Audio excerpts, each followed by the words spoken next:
Di ba wala? Ikaw lang itong makapal ang mukha. Siya nga pala. Ano? Ikaw dyan, Joy Diwata. Ha? Andyan ka lagi sa kay Marilyn Tiang. Makapal ang mukha.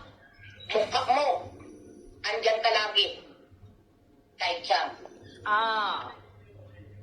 Narinig ninyo? Narinig ninyo? Ang pananalita ng isang bayarang tao? Kailangan ko bang may magtatanggol sa akin ang pumasok ako noon sa Kalingap?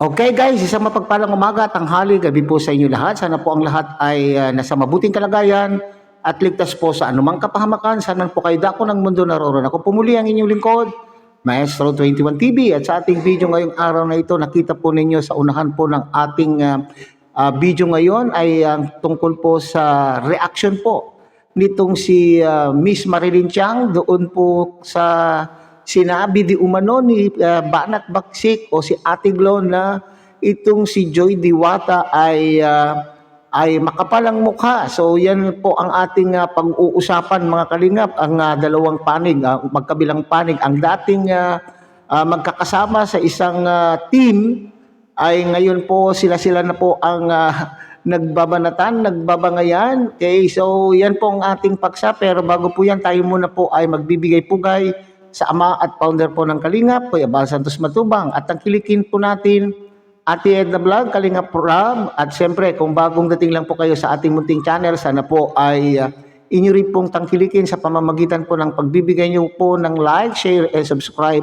At tuloy, pindutin na rin po ang notification bell. At nang sa ganon, tayo pa rin po ay magkita-kita at magsama-sama sa susunod pa pong mga reaction videos na ating gagawin. Likewise, may galog shout out sa ating mga kasamaan po dyan sa Karepa, Kalingap Reactor Partners. Sa pamumuno po yan ng ating Presidente Javier De Leon, aka Birador. At siyempre, tangkilikin po natin ang ating mga Kalingap Partners, Kalingap Charity Vloggers, lalong-lalo na po mga Kalingap, yung mga nariyan po sa iba't ibang Kalingap Landing Pad. Mayroon po tayo sa ating bansa. Okay, una po sa lahat mga kalingap ay hindi ko po at ang ating reaction po ngayon ay babalansihin lang po natin mga kalingap. Okay?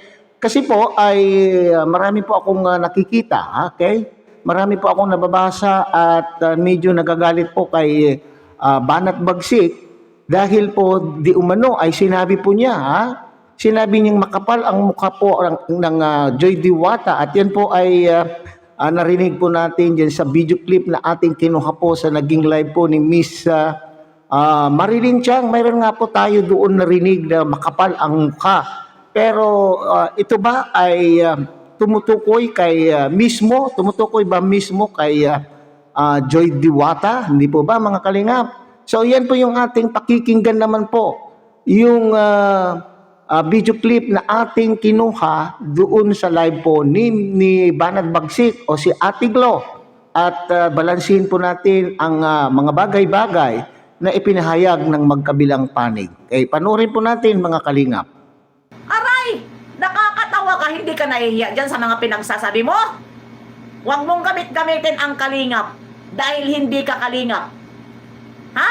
Huwag kayong maniwala dyan. Hasa kapag nagla-live ka. Yan po ang ipamukha mo na hindi po siya kalingap at hindi po siya pwede mag-defender sa mga angels. Dahil mahiya siya kay Kalingap Rob. Ha? Dahil binanatan niya si Kalingap Rob. Di ba makapal ang mukha mo? Sige, sumabay ka kasi nakatingin ka sa akin. Manggagamit ka, ginamit mo ako. Di ba? Manggagamit ka. Tapos sasabihin mo sa akin, nahawaan ka, samantala wala ka dyan sa strikers namin. Muntik na ka dyan magsilabasan ang kagroup ko nung pinasok ka. Dahil ayaw sa'yo, dahil alam na ang ugali mo. Ha? Lahat ng mga nakakakilala sa'yo sa Kalingap, tinarantado mo kung sino-sino ang binabanatan mo. Dahil ang akala mo, takot sa'yo. Diba? Nang kamali ka dahil napunta ka sa strikers na hindi ka namin uurungan. Ha? Hindi ka namin uurungan. Nagkamali ka sa pinasukan mong group. Di ba? Pinasukan mong group, nagkamali ka. Matandang gurang. Bakit ka nag-depend kay Joy na di ka naman kalingap? O di ba? Baka palang mukha. Kasi, namihasa siya. Dahil, ang mga Joynatic noon, hinahag siya. Mayroon doon Joynatic, gamit si Joy na binabas ang kalingap. Bakit niya ginagamit? Ikaw, warriors. Ha? Silent warriors. Joy Diwata. Gamit mo ang Pablo Heart, Blue Heart. Naputragits ka. Ang makapal ang mukha mo gamit sa Joy. Na mga basher kayo ng kalingap, na mga anak kayo ng tipaklong. Yun lang. Okay, so yan nakita po ninyo na nagbabangayan po ang dating magkakateam, dating magkakasama dito sa loob po ng Kalingap, pero ang atin lang alam po diyan mga Kalingap ay mayroon pong tampo lang o mayroon pong mga bagay-bagay na hindi nagugustuhan po nitong si Kalingap ni Marilyn Tiang. Okay, so sa ating pagkakaalam po diyan mga Kalingap ay kung bakit binabanatan po ng strikers na mga kasamahan po niya dati itong si Miss Marilyn Tiang ay ito yung parating sinasabi po nila, kaya po nila binabanatan ay binabanatan po kasi nitong si Marilyn Tiang ang Kalingap.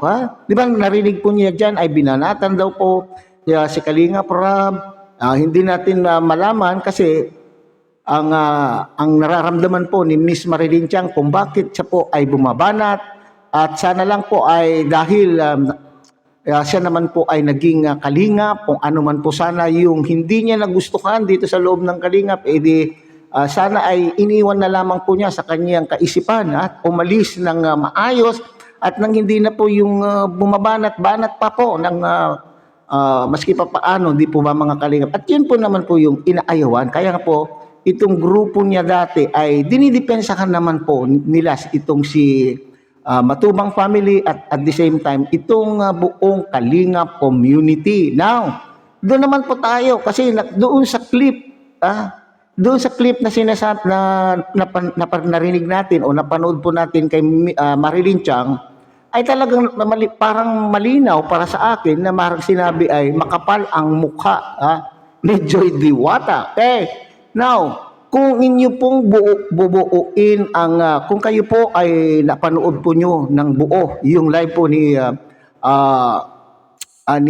Banat Bagsik, mga Kalingap, ang sinasabihan po niya doon na makapalang mukha ay pinapatungkulan po niya itong si Marilyn Tiang. Okay, maski sabihin yung maski kayo po ay mag-replay doon sa naging live ni Banat Bagsik, mga Kalingap, ang tinutukoy po niya doon na makapal ang mukha ay itong si Miss Marilyn Tiang. Hindi po ba?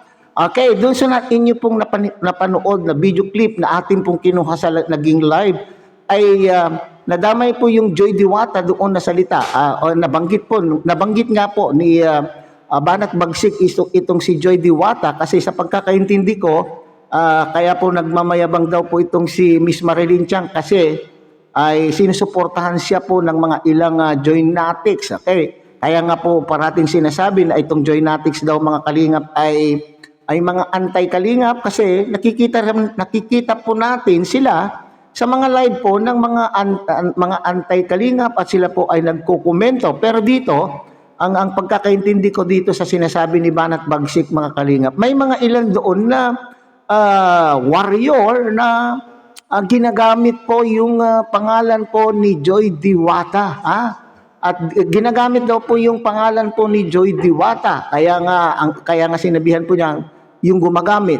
Kung sino po yung pinatutungkulan na Joy Diwata, makapalang iyong mukha ay ito yung tao na gumagamit ng pangalan po ni Joy Diwata at siya po ay nagkukomento sa mga live po at pumupunta sa live po ni Miss Marilyn Tiang. So malinaw po yan mga Kalingap hindi mismo itong si Joy Diwata ang pinatutungkulan po ni Banat Bagsik sapagkat alam po naman natin alam po yan po ng mga Joynatics na itong si Joy Diwata ay wala ng panahon po yan na mamamasyal pa po siya sa mga iba't ibang live, hindi nga po yata nakakapanood ng mga upload o mga vlog po ng ating mga kasamahan po dito sa Kalingap. So it is possible, posible na tama po yung sinasabi po ni ni Banat Bagsik, mga Kalingap, na itong pinapatungkulan po niya na makapal ang mukha ay itong tao na gumagamit po ng pangalan po ni Joy Diwata, at siya po ang pumupunta-punta na umiikot sa mga live po ng mga anti-Kalingap, at siya po ay nagkukomento ng hindi maganda sa Kalingap. Yan, maliwanag po yan, mga Kalingap. So naputol po lang kasi yung pong video, naputol po yung yung video po na binibigyan po ng reaction po ni Marilyn Chang. Kaya parang lumalabas talaga na itong si Banat Bagsik, ang tinutukoy po niya doon ay itong si Joy Diwata. Pero nung nag-replay po ako, mula po umpisa, mga Kalingap, ang kaya pinapatungkulan po ni Banat Bagsik po na makapal ang mukha ay ito po si Marilyn Chang. So hindi naman po sa ako ay sumaside po kay Banat Bagsik, kasi pareho ko po naman po silang mga kaibigan. Nauna kong naging kaibigan po itong si Marilyn Chang. So dito lang po tayo, kasi alam ko marami na pong akong nababasa at hindi na magandang pakiramdam, nagagalit po kay Banat Bagsik, kasi nga po itong napakinggan po nila na inireaksyonan po ni Marilyn Chang na ito daw pong si Banat Bagsik ay sinabihan po niyang itong si Joy Diwata na makapal ang mukha. Okay, kaya nga sinabi ko, para malaman po niyo yung totoo, panuorin po niyo ng kabuuan, kasi yung kabuuan po ng live po ni Banat Bagsik, yung pagkakasabi po niya ng makapal ang mukha ay tumutukoy po kay Marilyn Chang, at the same time po yung tao na gumagamit ng pangalan ni Joy Diwata na umiikot na siyang nagsasabog. Siya po ang nagsasabog ng anong tawag diyan, negative comments laban po sa Kalingap. Okay, nasa sa inyo yung pagpapasya, mga Kalingap, kung sino po ang inyo pong anong tawag po diyan. Nasa inyo pong pagpapasya kung sino po ang nagsasabi ng totoo o hindi, sino po ang tama at sino po ang mali. Ito po ay base lamang po doon sa ating napanood. Okay, so hanggang dyan lang muna tayo, mga Kalingap. Muli, tangkilikin po natin Kuya Bal Santos Matubang, Ate Edna Vlog, Kalingap Rob, at muli pinapakiusapan po kayo ng inyo pong lingkod na sana po ay inyo rin pong tangkilikin ng munting channel na ito sa pamamagitan po ng pagbibigay nyo po ng like, share, and subscribe. At tuloy pindutin na rin po ang notification bell, at nang sa ganun tayo pa rin po ay magkita-kita at magsama-sama sa susunod pa pong mga reaction videos na ating gagawin. Muli, isang mapagpalang umaga, tanghali, gabi po sa inyo lahat. Mabuhay po kayo at God bless everyone.